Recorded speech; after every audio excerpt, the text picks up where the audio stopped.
À la place, un vaste champ de cravares, les décombres de ce qui furent le quartier d'Ikolobali, dans le premier arrondissement de Douala.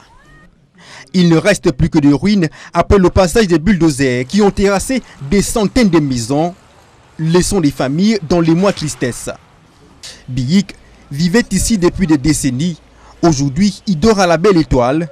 Il n'a toujours pas reçu son indemnisation.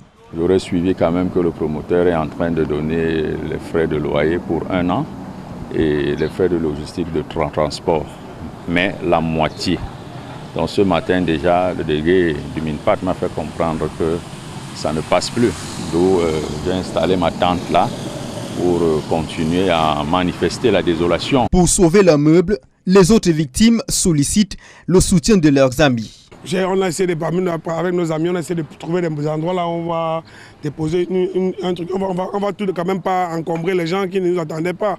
On va mettre un matelas là-bas, on met un lit là-bas, on met une télé là-bas, on essaie de dispatcher. Ce déguerpissement forcé est une opération coup de poing lancée par les autorités administratives de la ville pour laisser place à la construction d'un hôtel 5 étoiles dont le promoteur est un avocat canadien d'origine camerounaise.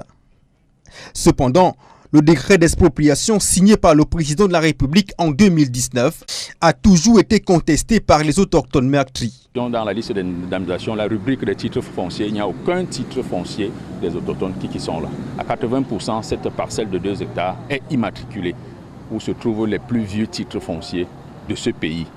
Les titres fonciers, les voici, le 924, le 925 et le 926, sauf que sur l'arrêté d'indemnisation signé par le ministre des Domaines, du Cadastre et des Affaires foncières, c'est un titre foncier localisé dans un autre quartier de la ville, incorporé sur le site, qui bénéficie d'une indemnisation. Le décret d'indemnisation, c'est le numéro 750. Plus simplement, lorsque vous allez au MINCAF, là, la délégation départementale, vous interrogez, je vais vous montrer la copie du réel titre foncier 750 qui se retrouve à Deido d'une superficie de 200 mètres carrés. Le MINCAF, c'est une maison qui est pourrie complètement. Je dis bien c'est une maison qui est pourrie.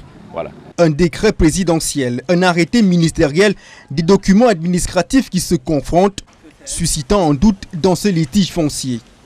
Autre curiosité, certaines habitations ont été épargnées par les casses.